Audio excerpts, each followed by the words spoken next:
معزز سامعین کرام، کل ہم نے حجیت حدیث کے حوالے سے چند ایک گزارشات آپ کے سامنے رکھی تھی، اور میں نے کوشش کی تھی کہ خاص طور پر قرآن مجید سے وہ آیات جو اس بات پہ دلالت کرتی ہیں کہ اللہ تعالیٰ نے جو وحی نازل کی ہے وہ صرف قرآن مجید نہیں ہے، وہ احادیث مبارکہ بھی ہیں، اور پھر کیا ہر قسم کی جو روایت ہے یا حدیث ہے وہ قابل حجت ہوگی، اس کو مانا جائے گا، اس سے دینی احکام و مسائل وہ اخذ کیے جائیں گے؟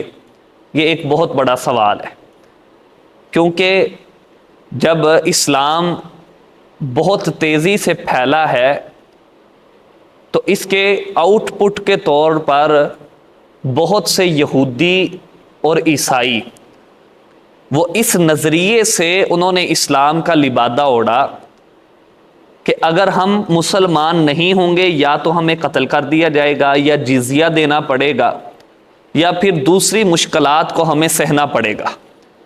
تو بہترین حل یہی ہے کہ ہم اسلام کا ابتدائی طور پر اوپر سے لبادہ اوڑھتے ہیں، اور پھر جس طرح کا ہم چاہیں گے ویسا کوشش کریں گے خود کو ڈھالنے کی، لوگوں کو ڈھالنے کی، جس کی ایک زندہ مثال عبداللہ بن سبا یہودی جس نے اسلام کا لبادہ اوڑھا، اور سیدنا عمر فاروق رضی اللہ تعالیٰ عنہ کے دور میں تو وہ کافی محتاط ہی رہا، لیکن جب سیدنا عثمان رضی اللہ تعالیٰ عنہ کا دور آیا، اور خاص طور پر سیدنا علی رضی اللہ تعالیٰ عنہ کا دور، تو اس طرح کے لوگوں نے بہت سا نقصان پہنچایا دین اسلام کو، اپنی طرف سے روایات کو گھڑا، اپنی طرف سے باتوں کو بنایا، اور پھر رسول اللہ صلی اللہ علیہ وسلم کی جانب ان کی نسبت کر دی۔ محدثین نے ایک قاعدے کلیے کے تحت چند قوانین مقرر کیے کہ جن کے ذریعے سے پتہ چل سکے کہ یہ روایت قابل قبول ہے یا نہیں ہے، اس روایت سے دینی مسائل لیے جائیں گے یا نہیں لیے جائیں گے، ان روایات میں کون سی روایات ایسی ہوں گی کہ جن کو ہم قابل عمل ہی نہیں سمجھیں گے، اور کون سی ایسی ہوں گی کہ جن کو اللہ کے پیغمبر کی طرف ہی منسوب نہیں کریں گے، یعنی وہ موضوع ہیں، من گھڑت ہیں، ان کے بارے میں حکم ہی یہ ہوگا کہ ان کی نسبت بھی پیغمبر دو عالم کی طرف کرنا درست نہیں ہے۔ تو پھر محدثین نے دو اقسام مرتب کی، ایک یہ وہ روایات جو مقبول ہیں، جن کے اوپر اعتماد کیا جائے گا، جن سے مسائل اخذ کیے جائیں گے، جو کہ دین کے اندر حجت، براہین اور دلائل کی حیثیت رکھیں گے۔ دوسری ٹرم یا دوسری قسم وہ ہوگی جو غیر مقبول روایات ہیں۔ یہاں مقبول مشہور کے معنی میں نہیں ہے، بلکہ وہ حدیث جو حد قبول کو نہ پہنچ سکے، جس کو محدثین نے اس اعتبار سے لیا ہے کہ ان کے اندر وہ شرائط پوری نہیں ہیں، اور یہ ان سے مسائل نہیں اخذ کیے جائیں گے، یہ دین میں حجت نہیں ہوں گی، یہ غیر مقبول روایات ہیں، جن میں ضعیف جنہیں کہا جاتا ہے، موضوع کہا جاتا ہے، پھر ان کے آگے اقسام ہے۔ بہرحال آج کا جو ہمارا ٹاپک ہے وہ ہے مقبول روایات، وہ روایات جن کو قبول کیا جائے گا، ان کے لیے محدثین کی شرائط کیا ہیں۔ سب سے پہلے یہ یاد رکھیں، جو مقبول روایات ہیں وہ بیسیکلی دو ٹرمز کے اوپر ہیں، ان کی دو اقسام ہیں جو مقبول روایات ہیں، ایک صحیح اور دوسری حسن۔ پہلے نمبر پہ میں نے عرض کیا کہ محدثین نے جو ترتیب لگائی روایات کی وہ دو طرح کی، مقبول اور غیر مقبول۔ مقبول کی پھر آگے دو قسمیں ہیں، صحیح اور حسن۔ پھر یہ دونوں جو صحیح اور حسن ہیں یہ بھی آگے دو اقسام میں منقسم ہیں، ایک صحیح لذاتی ہی، دوسرا صحیح لغیری ہی، یعنی جو صحیح ہے اس کی آگے دو قسمیں بنتی ہیں، ایک صحیح لذاتی ہی اور دوسرا صحیح لغیری ہی۔ پھر اسی طرح حسن کی بھی دو قسمیں بنتی ہیں، حسن لذاتی ہی اور حسن لغیری ہی، یعنی کہ مقبول روایات چار طرح کی ہوتی ہیں، ایک صحیح لذاتی ہی، دوسرا صحیح لغیری ہی، اسی طرح حسن لذاتہ اور حسن لغیرہ۔ یہ مقبول روایات کی چند ایک شرائط ہیں جو محدثین نے سامنے رکھی ہیں کہ اگر ان شرائط کے اوپر ایک سند وہ پوری اترتی ہے تو وہ صحیح لذاتی ہی ہوگی. اگر کوئی شرط مفقود ہے یا اس میں تھوڑی سی کمی واقع ہو جاتی ہے تو وہ حسن کے درجے میں چلی جائے گی یا صحیح لغیرہ کے درجے میں چلی جائے گی. تو سب سے پہلے جو مقبول کی قسم ہے وہ ہے صحیح لذاتی ہی. اس کے لیے محدثین کی 5 شرائطیں، اور یہ شرطیں انہوں نے اپنی طرف سے مرتب نہیں کی بلکہ قرآن و حدیث سے اخذ کر کے ان 5 شرائط کو مرتب کیا ہے. اب ہم سب سے پہلے دیکھیں گے کہ صحیح لذاتی ہی کی شرائط کون سی ہیں. 5 شرائط. پہلے نمبر پہ وہ حدیث جس کے راوی عادل ہوں. پہلی شرط کسی بھی صحیح روایت کے لیے وہ حدیث اس کی سند میں جو راوی ہیں وہ سارے کے سارے عادل ہوں. اب عادل کنہیں کہا جاتا ہے؟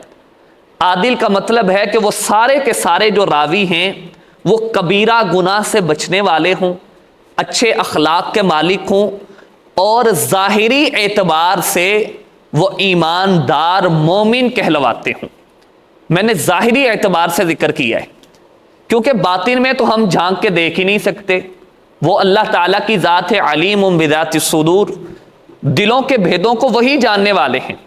کسی شخص کے بارے میں ہمارا نظریہ ابتداءً اس کی شکل و صورت کے اعتبار سے وہ بڑا ہی مومنانہ ہوتا ہے، ہم سمجھتے ہیں کہ یہ بہت ہی اچھا ہے، لیکن جب اس سے کوئی واسطہ پڑتا ہے، کوئی تعلق بنتا ہے تو پھر پتہ چلتا ہے اس کے اصل احوال کا.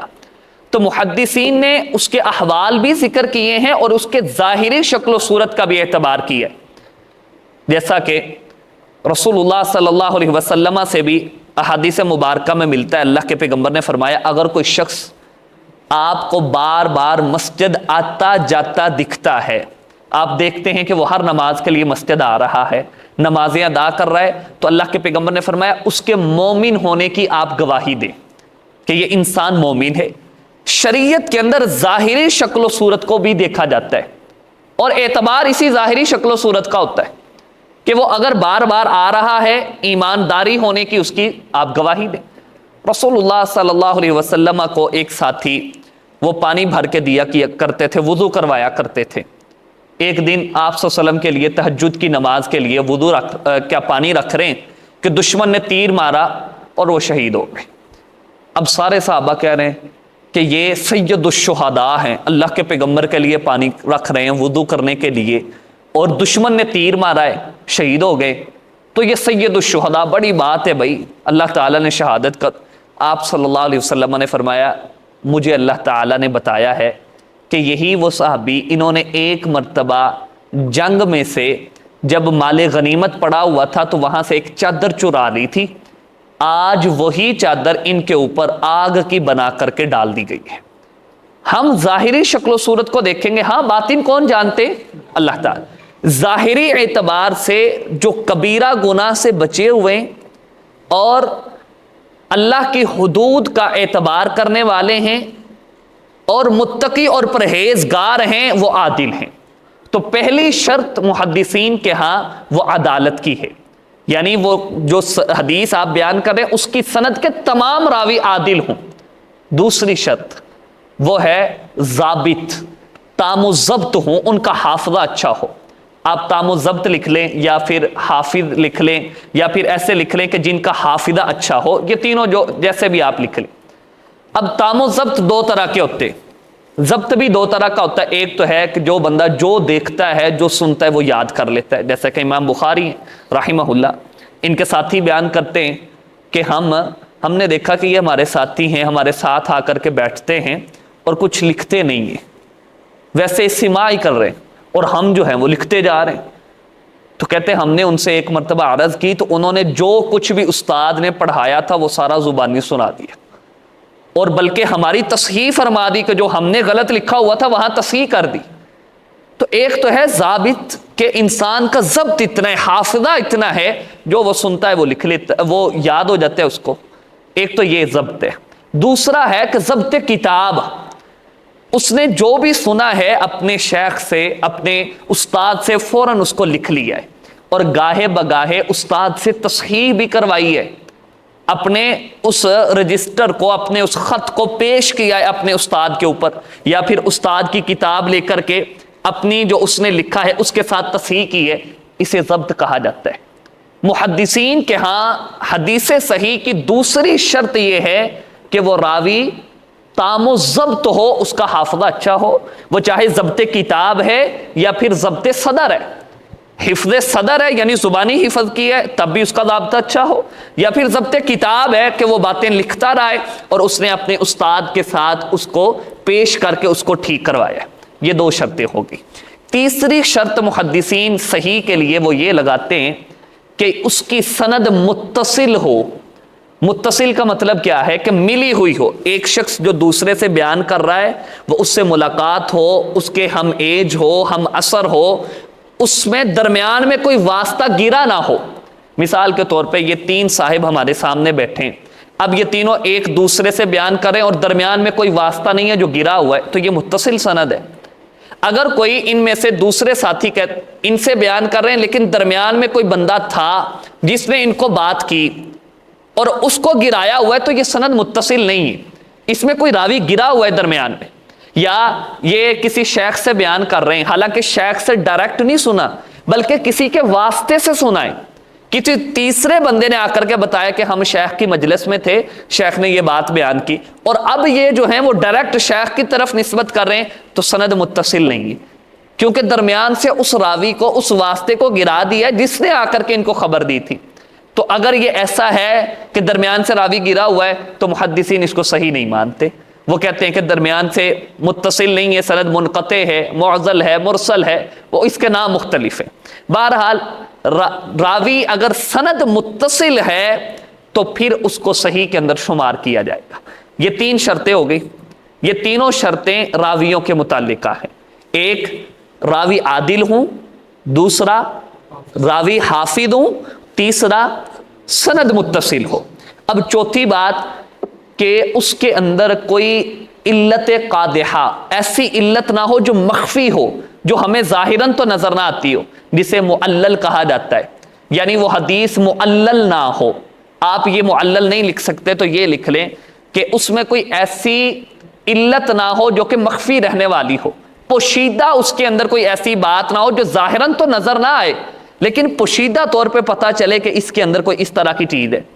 اور جس طرح اس میں جو ہم مثال دیتے ہیں اکثر اصول حدیث میں مرسل خفی کی ہے، مرسل خفی کی، یا تدلیس کی مثال ہے۔ تدلیس کی مثال اس طرح سے کہ ایک شخص ہے، وہ اپنے شیخ سے چند روایات سنتا ہے لیکن وہ روایت بیان کر رہا ہے جو ان سے سنی نہیں ہے، یعنی شیخ کا شاگرد تو ہے، ان سے پڑھا تو ہے، ان سے باتیں سنی ہیں، لیکن جو بیان کر رہا ہے یہ نہیں سنا تھا۔ مثال کے طور پہ ہم سکول کی کوئی مثال لیں، ایک ٹیچر ہیں جو ہمیں کیمسٹری پڑھاتے ہیں یا فزکس پڑھاتے ہیں، آپ ان کے بارے میں ان سے پڑھے بھی ہیں لیکن جب بیان کرنے لگے ہیں تو میتھ کا کوئی کویسچن بیان کر دیا۔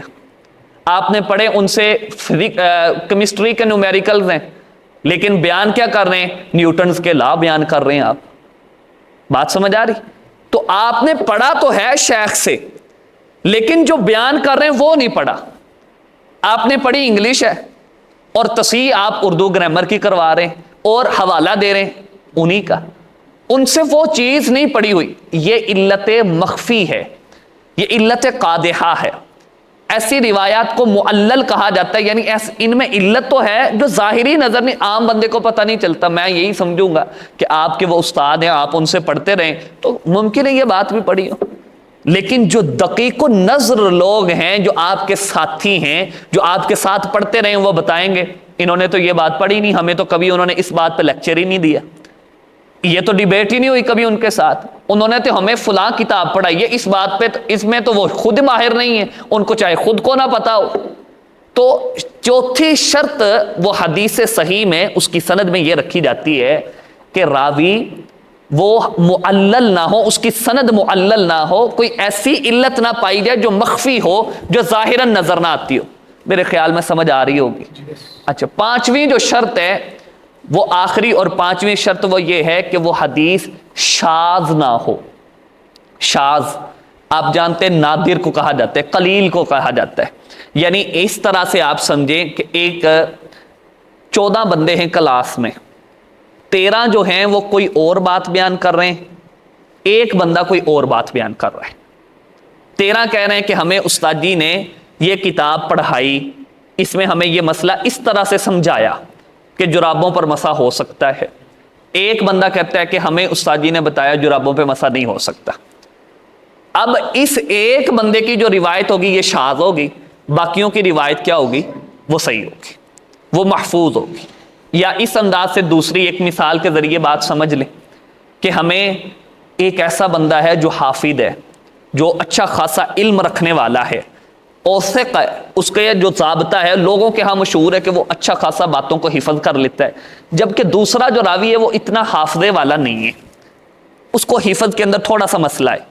اب جو حافظ ہے، اوثق راوی ہے، وہ تو بیان کرتا ہے کہ موضوع پر مسح جائز ہے، ہمارے استاد جی نے یہ بتایا ہے، جبکہ دوسرا جو ہے نا وہ کہتا ہے کہ نہیں، ہمیں نہیں یہ بتایا گیا تھا کہ موضوع پر مسح جائز ہے کہ نہیں۔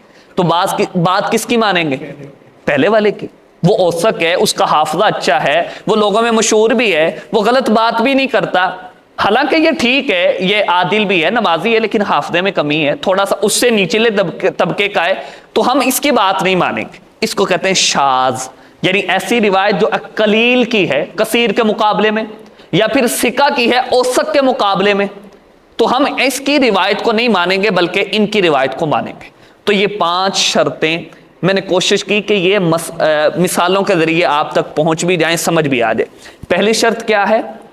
راوی عادل ہوں، سارے کے سارے، عادل کا مطلب ہمیں پتہ چل گیا۔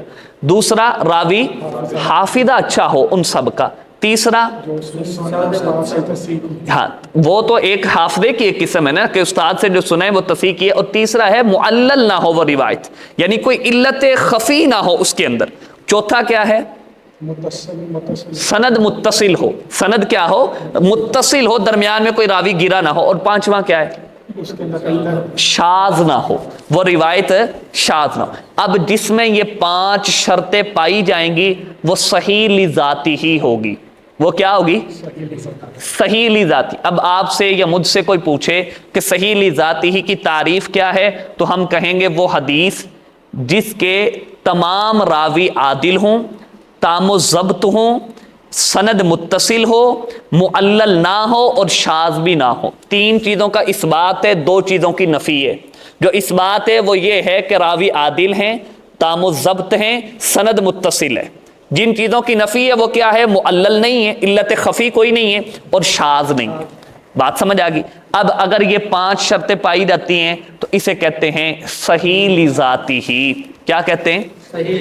اچھا جی، اب اس کی ایک مثال حدیث میں سے ہم دیکھ لیتے ہیں۔ صحیح بخاری کی پہلی روایت سیدنا عمر بن خطاب رضی اللہ تعالیٰ عنہ سے، انما الاعمال بالنیات وانما لكل امرئ ما نوى فمن كانت هجرته الى دنيا يصيبها او الى امرأة ينكحها فهجرته الى ما هاجر اليه۔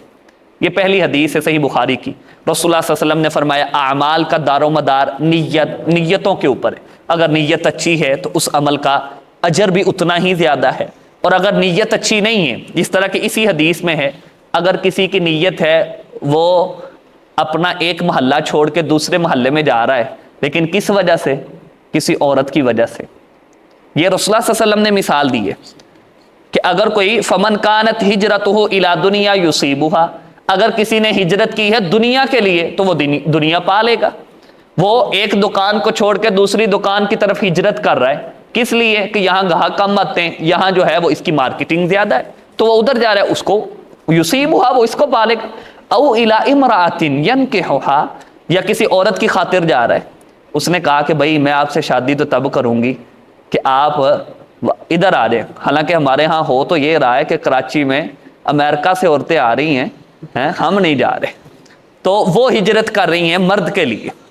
بہرحال آپ صلی اللہ علیہ وسلم نے فرمایا کہ جو ہجرت جس مقصد کے لیے کی جا رہی ہے ویسا، جیسی نیت ویسی مراد ہے۔ اگر نیت یہ ہے کہ میں ہجرت کر رہا ہوں اس محلے سے اس محلے کی طرف، کس لیے؟ کہ یہاں مسجد ہے، وہاں مسجد بہت دور ہے، فرض نماز رہ جاتی ہے، تکبیر اولیٰ رہ جاتی ہے، تو آپ کا وہاں رہنا بھی ثواب کا باعث ہوگا۔ آپ وہاں کوئی عمل نہیں کر رہے، بس اپنے گھر میں رہ رہے ہیں، صرف نیت اس کی لے کے گئے ہیں کہ میں نے فرض نماز پڑھنی اور تکبیر اولیٰ سے پڑھنی ہے، جماعت مجھے ملا کرے گی، زیادہ ثواب ہوگا، آپ کو گھر میں رہنے کا بھی ثواب ہوگا، سمجھے؟ تو یہ پہلی حدیث صحیح بخاری کی، اور اس کے اندر یہ 5 شرطیں پائی جا رہی ہیں۔ اس کی سند میں کوئی علت قادحہ نہیں ہے، کوئی شاذ نہیں ہے، اس کے تمام راوی عادل ہیں اور سارے کے سارے ضابط ہیں، حافظہ اچھا ہے اور سند بھی متصل ہے۔ یہ صحیح کی تعریف بھی ہو گئی اور صحیح کی مثال بھی ہو گئی۔ آگے ہے حسن لذاتی ہی، ہم دونوں کو ساتھ لے کے چلیں گے، پہلے صحیح لذاتی ہی پھر حسن لذاتی ہی۔ اب حسن لذاتی ہی وہ حدیث ہے کہ جس میں 4 شرطیں صحیح لذاتی ہی والی پائی جائیں، 4 شرطیں۔ پہلی شرط راوی سارے کے سارے عادل ہوں، دوسری شرط کہ اس کی سند متصل ہو، تیسری شرط وہ معلل نہ ہو، اس میں کوئی علت مخفی علت نہ ہو، اور چوتھی شرط وہ شاذ نہ ہو۔ یہ 4 شرطیں پائی جا رہی ہیں، یہ 4 شرطیں پائی جا رہی ہیں۔ ایک شرط مفقود ہے، اور وہ کون سی ہے؟ حافظہ۔ اس کا حافظہ تھوڑا سا کمزور ہے، حافظہ تھوڑا سا کیا ہے؟ کمزور ہے، لیکن کچھ اور روایات ہیں جو اس حافظے کو تھوڑا بہت پوری کرتی ہیں، یعنی اسی طرح کی ملتی جلتی کچھ روایات ہیں، لیکن اس کا حافظہ کمزور ہے، یا وہ ایک ہی روایت ہے، راوی بھی عادل ہیں سارے کے سارے، اس کا ضابطہ تھوڑا سا صرف کمزور ہے، سند متصل ہے، معلل نہیں ہے، شاذ نہیں ہے، لیکن حافظہ تھوڑا سا کمزور ہے، تو ایسے انسان، ایسے راویوں کی روایت کو حسن لذاتی ہی کہتے ہیں، کہ ان کے اندر صحیح کی 4 شرطیں پائی جا رہی ہیں، صرف ایک شرط مفقود ہے، اور وہ کون سی ہے؟ کہ حافظہ تھوڑا سا کمزور ہے۔ اس کی ہم مثال دیکھیں تو جامع ترمذی کے اندر 2627 نمبر حدیث ہے، المسلم من سلم المسلمون من لسانہ و یدہ، مسلمان وہ ہے کہ جس کے ہاتھ اور زبان سے دوسرے مسلمان محفوظ ہیں۔ یہ مسلمان کی تعریف ہے، اور ہم الحمدللہ مسلمان ہیں، ہم مسلمان ہیں کہ ہماری زبان اور ہاتھ سے ہمارے بھائی، ہمارے رشتہ دار اور ہمارے ہمسائے وہ محفوظ ہیں، الحمدللہ یا انشاءاللہ؟ انشاءاللہ اور الحمدللہ بھی۔ تو یہ حدیث یہ حسن لذاتی ہی، اس میں راوی کا حافظہ تھوڑا سا کمزور ہے۔ ان کے بارے میں یہ راوی ہیں محمد بن عجلان القرشی، محمد بن عجلان القرشی، ان کی کنیت ابو عبداللہ ان کی کنیت ہے، اور اس سند کے اندر یہ موجود ہے۔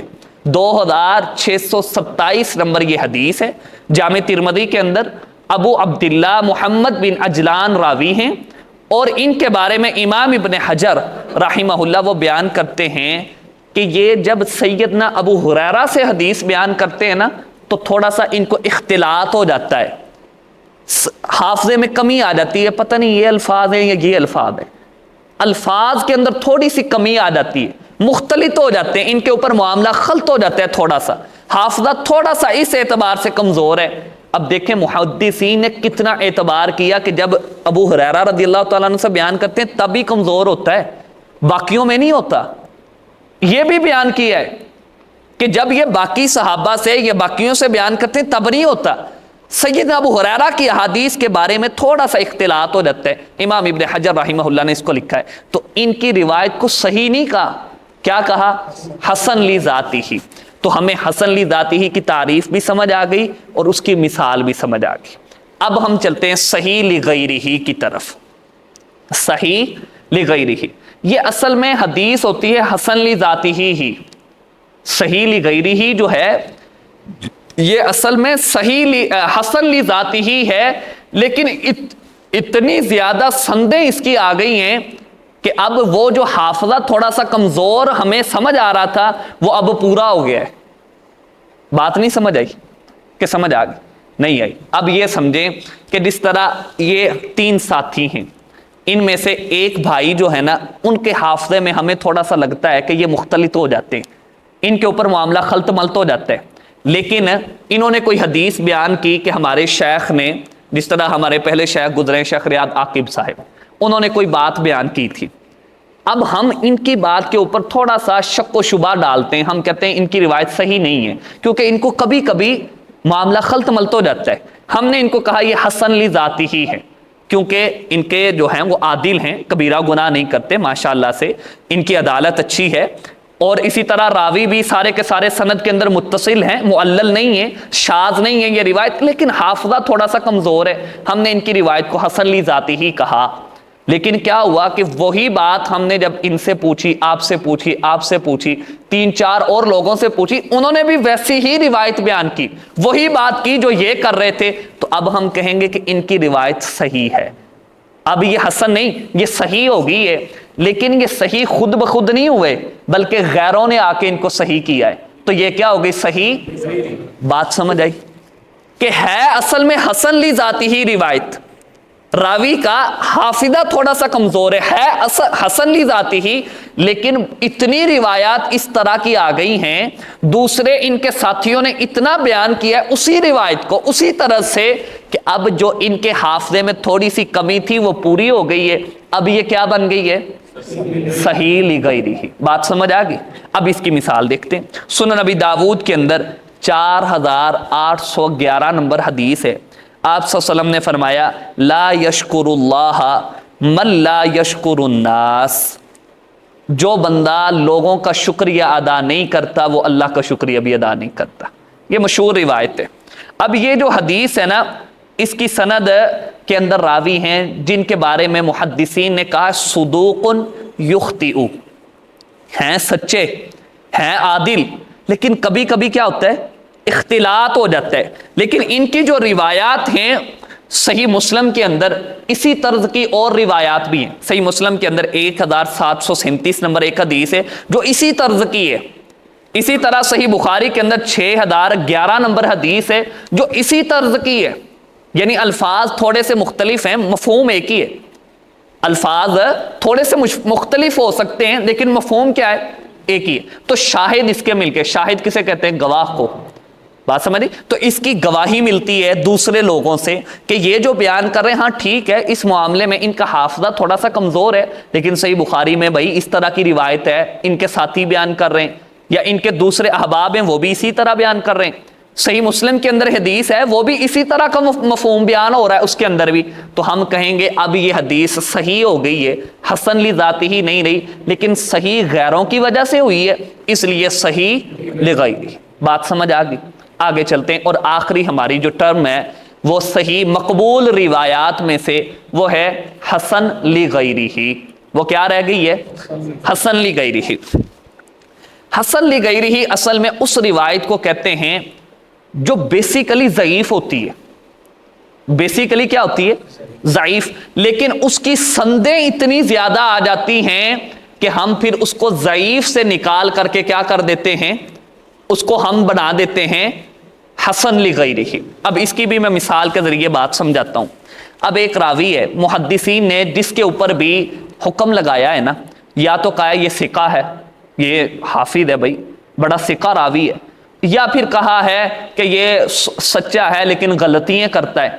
اب ایک بندہ ہے جس کے احوال ہی معلوم نہیں ہے، جس کے احوال معلوم نہیں ہے۔ مثال دیتا ہوں، مثال کے طور پہ آپ میں سے ایک شخص ہے، یہ بھائی ہیں، ان کے احوال نہیں معلوم ہو سکے محدثین کو، یہ کہاں کے رہنے والے ہیں، یہ کیسے تھے، کیونکہ عدالت لگے گی تو آگے بات چلے گی نا، پہلی شرط ہی ہے کہ عادل ہو۔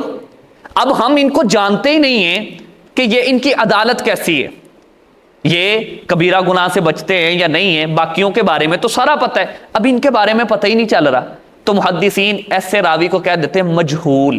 کیا کہہ دیتے ہیں؟ کہ ان کا حال پتہ نہیں ہے، ہم اس سے جاہل ہیں، مجہول ہیں، پتہ نہیں ہے ہمیں۔ اب محدثین نے ان کے بارے میں، ان کی روایت آئی مجہول راوی ہے، ان کو ہم کہیں گے کہ یہ ضعیف ہے۔ یہ کیا ہے؟ ضعیف ہے، کیونکہ راوی مجہول ہے، جب تک ہمیں یہی نہیں پتا ہوگا یہ عادل ہیں بھی یا نہیں ہے، ضابطہ ہے بھی یا نہیں ہے، ہمیں نہیں پتا ہوگا تو ہم کیسے کہیں گے کہ یہ حسن درجے کی یا صحیح درجے کی ہے، یا ان کی روایت کو ہم قبول کریں گے؟ تو یہ مجہول راوی کی ایک روایت ہے۔ اب کیا ہوتا ہے، دوسری سائیڈ پہ ایک اور ساتھی بیان کرتے ہیں، وہ ان کے حالات سارے معلوم ہیں، وہ عادل بھی ہیں، ان کے بارے میں پتہ ہے کہ یہ ثقہ ہیں، لیکن ان کا حافظہ کمزور ہے، اور تھوڑا بہتا نہیں بابا سارا کمزور ہے. بات نہیں سمجھ آئی؟ اگر تو تھوڑا بہتا کمزور ہوتا تو پتہ چلتا ان کی حسن روایت ہو جاتی، لیکن پتہ چلتا ہے کہ ان کا حافظہ کافی کمزور ہے، اختلاط ہو جاتا ہے، کبھی کبھی تو صحیح باتیں بھی کرتے ہیں لیکن اختلاط بھی ہو جاتا ہے. اب ایک انہوں نے روایت بیان کی، وہ مجہول الحال ہیں، ان کا حال معلوم نہیں ہے، ان کا جو ہے وہ حافظہ کمزور ہے، لیکن روایت یہ بھی وہی کر رہے ہیں، وہی حدیث بیان کر رہے ہیں.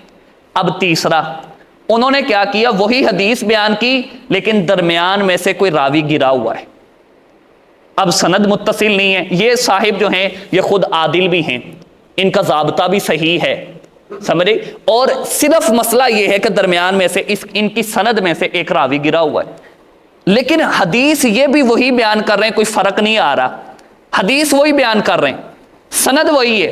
تو اب پتہ یہ چلتا ہے کہ یہ جو مجہول ہے نا، اس کا مطلب انہوں نے بات صحیح کی ہے، یہ عادل ہو سکتے ہیں، کیونکہ باقی دونوں جو ہیں وہ وہی بات بیان کر رہے ہیں. یہ جو ہے نا ان کا جو حافظہ کمزور ہے، جو ہم کہتے ہیں کہ یہ حافظہ نہیں ہے، کبھی کبھی صحیح بات بیان کر رہے ہیں، تو اس کا مطلب اس دفعہ بات صحیح کی ہے. اب یہاں پر ہم کہیں گے کہ جو راوی گر گیا ہے، وہ راوی اگرچہ گر گیا ہے لیکن اس نے بات صحیح کی ہے.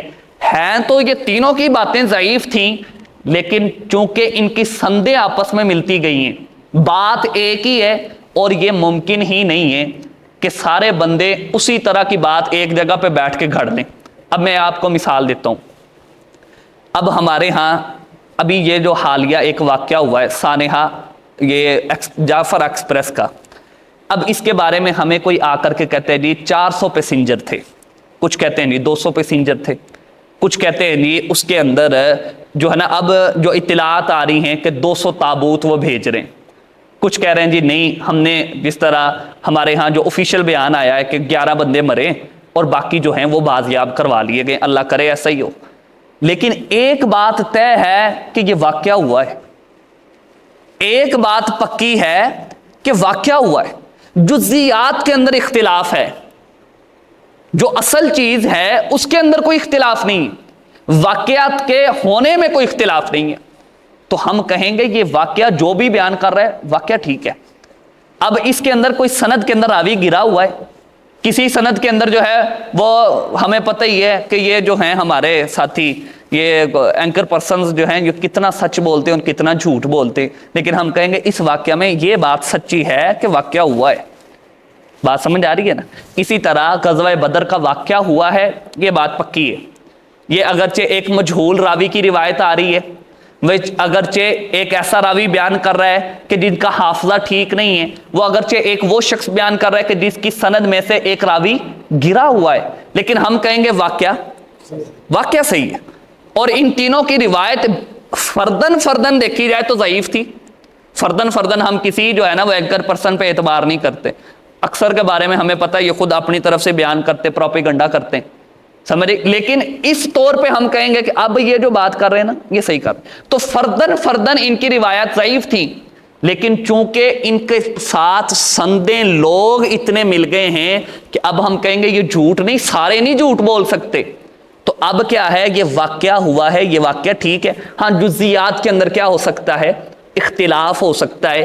تو حسن لغیرہ بھی اسی طرح کی روایتیں، یعنی راوی کے اندر کمزوری ہے، راوی کے اندر کمزوری اس طرح کی ہے کہ اس اکیلے کی روایت قابل قبول نہیں ہے، قابل حجت نہیں ہے، لیکن اس کے ساتھ اتنی سندیں مل گئی ہیں، اتنے لوگ مل گئے ہیں اور وہی بات بیان کر رہے ہیں، تو اس کا مطلب اب یہ حسن درجے کی ہو گئی ہے.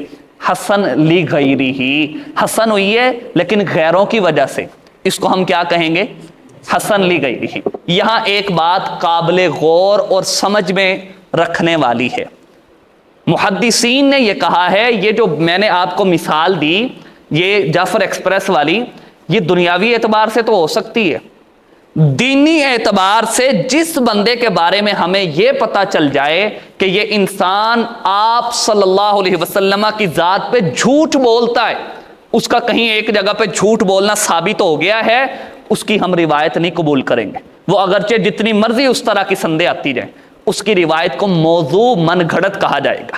حسن لغیرہ وہ روایت بنے گی کہ جس کے راویوں میں کمزوری تو ہو لیکن کمزوری ہلکی ہو، کسی کا ضابطہ کمزور ہے، کسی کا جو ہے نا وہ حال ہی معلوم نہیں ہے، اس کی دوسری طرح کی سندیں آ کر کے ختم کر سکتی ہیں، درمیان میں کوئی راوی گرا ہوا ہے، انقطاع ہے، وہ تو ہو سکتا ہے ایک بندہ ہے اس کا پتہ ہی ہے کہ یہ عادل ہی نہیں ہے، یہ تو زانی ہے، یہ تو شرابی ہے، اور وہ اللہ کے پیغمبر کے بارے میں بات بیان کر رہے ہیں، ہم اس کی سندیں ڈھونڈنے لگ جائے، نہ، اس جگہ پہ ایسے نہیں ہوگا، ایسے بندے کی بات کو قبول ہی نہیں کیا جائے گا دینی معاملات میں۔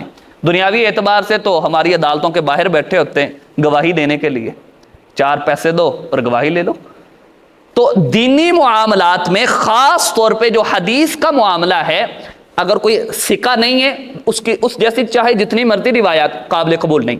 اگر کوئی انسان ایسا ہے کہ جس کے اوپر تہمت لگ گئی ہے جھوٹ کی کہ یہ جھوٹا ہے، لوگوں کے ساتھ فراڈ کرتا ہے، دھوکے کرتا ہے، امام بخاری رحمہ اللہ ایک شخص کے پاس گئے، پتہ چلا کہ یہ حدیث بیان کرتا ہے، تو اس سے سند بنانے کے لیے اس کے پاس گئے کہ میری سند اس کے ساتھ، اس سے کوئی حدیث ملے گی۔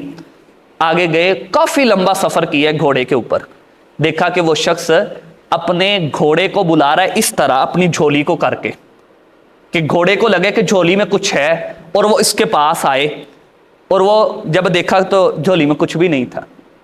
تو امام بخاری وہیں سے واپس آ گئے کہ اگر کوئی شخص جانوروں کو دھوکہ دے سکتا ہے، وہ اللہ اور اس کے رسول کو کیوں نہیں دے سکتا؟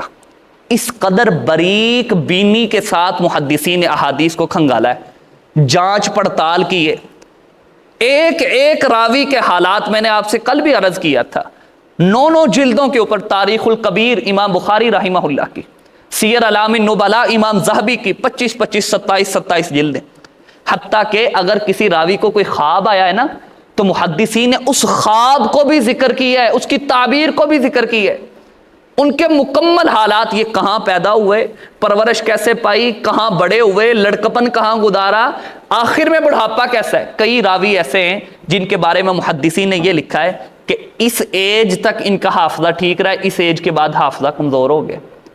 یہ فلاں راوی ہیں، ان کے پاس جب تک یہ کتابیں رہی ہیں صحیح حدیثیں بیان کرتے تھے، جب روایات جل گئیں، روایات پانی میں بہہ گئیں، یا کوئی مسئلہ بن گیا، اب ان کے پاس وہ کتاب نہیں ہے، ان کی روایت کو قبول نہیں کریں گے۔